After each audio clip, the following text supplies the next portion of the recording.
નમસ્કાર દોસ્તો, આજે આપણે જોવાના છીએ NMMS નો પ્રશ્ન નંબર 10.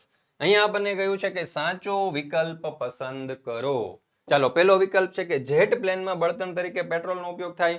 બીજું, હવાઈ જહાજમાં કેરોસીનનો ઉપયોગ થાય. ત્રીજું, ઇલેક્ટ્રિક જનરેટરની અંદર બળતણ તરીકે ડીઝલનો થાય. કે આપેલ ત્રણેય સાચા છે? ચાલો આપણે નિષ્ઠાને પૂછે. નિષ્ઠા, શું સાચો જવાબ આવશે? ડી, આપેલ ત્રણેય સાચા. સાચો જવાબ આપશે હો? સાચો છે? હા. લોક કિયા જાય? હા. ઓકે, ચાલો તો આપણે જવાબ જોઈએ. વિકલ્પ સી એકદમ સાચો જવાબ છે. આપ જીત ગયો 1 કરોડ રૂપિયા. ચાલો તો અહીંયા જવાબ શું આવશે આપણો? વિકલ્પ સી. તો બાકીના બે કેમ ખોટા છે? કારણ કે જેટ પ્લેનની અંદર શેનો ઉપયોગ થશે? તો કે કેરોસીનનો. બરાબર છે. અને હવાઈ જહાજની અંદર પણ અતિ શુદ્ધ કેરોસીનનો ઉપયોગ થશે. બરાબર, આ એના બળતણ છે. એટલા માટે એ અને બી ખોટા છે. તો સાચો જવાબ આવશે આપણો વિકલ્પ સી. ત્યાર પછી તમારા માટે ખાસ મહત્વની સૂચના કે NMMS ની તૈયારી કરવા માટે આપણે એક વિડિયો કોર્સ લોન્ચ કરેલો છે આપણી એપ્લિકેશન ઓશન કોચિંગ ક્લાસીસ ઉપર. આ વિડિયો કોર્સ છે, એની સાથે સાથે બુક તમને તદ્દન ફ્રી મળી જવાની છે. માત્ર ને માત્ર 200 રૂપિયા પ્રાઇસ છે દોસ્તો તેની. કેટલી? 200 રૂપિયા.